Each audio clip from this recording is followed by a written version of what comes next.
여러분 반갑습니다. 어제는 많이 당황하셨죠? 주일 아침에 눈을 떴는데 아무래도 진도가 밀릴 것 같아서 저도 잠결에 올리게 되었습니다. 양해 말씀드리고요. 그래도 이렇게 다들 과제를 해주셔서 감사드리고요. 오늘은 삼도각교 이독 10일차가 되겠습니다. 출애굽기 19장 19장에서 24장까지를 보면 되겠고요.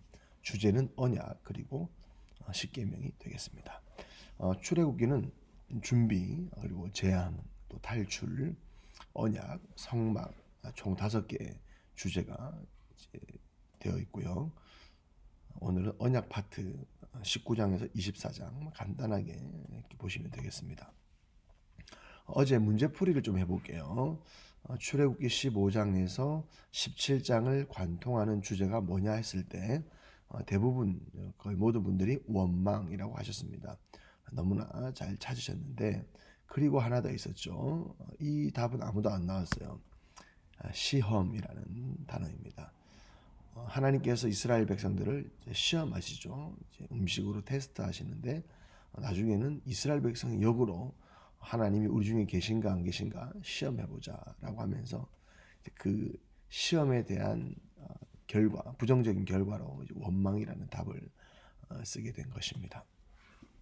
자, 우리가 잘 아는 출애굽기 19장 5절 6절은 이것은 평행법을 초월하는 성경 전체를 관통하는 주제가 되겠습니다. 그래서 언약, 신의 산 언약이죠. 구약의 축입니다. 언약은 성경을 관통하여 흘러가는 주제이기 때문에 무조건 멈춰서야 합니다. 한번 이렇게 거슬러 올라가 보십시오. 언약이란 말이 어디서 나옵니까? 노아 때에도 언약을 맺으셨다라고 표현을 하고요. 그 언약이 계속해서 갱신된 것이고 아브라함, 이삭, 야곱, 요셉을 지나가면서 하나님께서는 조상들과 맺은 언약을 기억하사라는 말을 많이 사용하고 있습니다. 그럼에도 불구하고 이 시내산 언약에서도 반복되는 것이 평행되는 것이 있습니다. 보이시죠? 세계가 다 모든 민족 같은 말이죠. 유사평행법이라고 한다고 했습니다. 같은 의미인데 좀 단어를 다르게 사용하는 것이죠. 사랑과 인애, 공의와 정의, 긍휼과 불쌍히 여김, 그런 것들이겠죠. 율법과 규례, 말씀과 진리, 이런 식으로 같은 의미를 사용하고 싶은데 단어만 조금 바꿔 쓰는 경우가 있습니다. 세계 모든 민족이 다 하나님 거야. 그리고 그 중에서 너희가 소유가 되고 제사장 나라가 되고 거룩한 백성이 되었어라고 말하는 것입니다. 또 19장에는 이 10절, 14절, 22절에서 이제 하나님과 이제 만나기 전에 언약을 체결하기 전에 성결하여 옷을 빨고 성결하여 옷을 빨고 성결하라. 이것은 하나님의 속성을 그대로 보여주는 것입니다. 옷을 빤다라는 것은 그 당시에는 정말 몸과 마음가짐을 바르게 하는 것이고 이 옷이 옷을 빤다라는 개념이 계시록에 오면 우리의 옳은 행실이라고 이렇게 해석을 하고 있습니다. 이렇게 신약에서 구약의 어떤 그런 이미지나 어떤 사건이나 행동을 직접적으로 해석하는 부분들이 있는데 이것은 굉장히 편리한 것이죠. 그 이상도 그 이하도 아닙니다. 성경이 성경을 해석하고 있는 것을 우리는 받아들이고 이제는 순종하는 것이 올바른 우리가 모습이라고 볼 수 있습니다. 그리고 19장에서는 반복되는 내용이 하나 더 있는데요. 여러분들이 한번 찾아보시기를 바랍니다. 20장 우리가 잘 아는 이제 십계명이죠. 그럼 19장에는 언약이고 20장부터 거의 24장까지는 규례입니다. 규례. 그리고 25장부터는 성막인데 그래서 언약의 세부 조항이라고 합니다. 너하고 나하고 언약을 맺는데 그 계약의 세부 조항이 한 10가지 되고 더 세부적으로 들어가면 또 수백 가지가 된다. 일단 10가지부터 얘기하자라고 하면서 10개의 계명을 주십니다. 너를 위하여 새긴 우상을 만들지 말고 만들지 말고 중요한 것은 우상은 만들면 안 된다라는 것입니다. 하나님은 영이시기 때문에 어떠한 형태로도 우리가 표현할 수 없는 것이고 그것은 바로 우상이 되기 때문에 그렇습니다. 만들지 않았다면 절하거나 섬길 일도 없었죠. 만들지 않았다면 절하거나 섬길 일도 없었죠. 그러나 만들면 절하게 되어 있고 절하면 그것을 섬기고 신봉하게 되어 있습니다. 이 개념도 되게 중요한 것인데 이것을 이제 점진적 평행법이라고 합니다. 1단계 만들다, 2단계 절하다, 3단계 섬기다. 이런 개념이죠. 예를 들면 구하라, 찾아라, 두드리라. 점진적으로 그 의미를 더 풍성하게 점진적으로 이렇게 부각시키는 기능을 하는 것입니다. 이렇게 여러분 제가 설명을 하는 것은 평행법이 단순히 뭐 이렇게 번성, 축복, 이렇게 단순 평행법. 저는 이거를 그냥 단순 평행법 이제라고 하는데 뭐 반복되는 평행법이라고 하는데 우리 또 이제 아래절 윗절에서 보다가 이제는 또 전체로 보게 되고 또 성경 전체로 보게 되고 또 점진적인 것도 있고 뭐 종합적인 것도 있고 또 무엇은 무엇이냐 무엇은 무엇이다 하는 질문과 답의 형식의 평행법도 있고 다양한 방식으로 성경이 뭔가를 강조할 때 그 평행법을 사용하고 있어요. 21장부터는 이제 세부 사항인데 주기라는 말이 반복되죠. 여러분 율법이 뭐냐면 하라 하지 말라 뭐 이런 개념보다는 하나님의 그 속성을 드러내 주는 거예요. 율법은 지키고 안 지키고 이것도 굉장히 중요한 것이지만 우리가 율법을 지켜야 하는 이유 중에 하나가 완벽하게 하겠다라는 개념이 아니라 율법을 지키고자 할 때에 하나님의 속성을 우리가 받을 수 있는 거예요. 그분의 속성을 알 수 있는 거예요. 그러나 율법을 등한시하고 에이 지키지도 못할 거 나는 그냥 포기할래 그러면 영원토록 하나님의 속성을 알 수 없는 거예요. 여기를 잘 보셔요.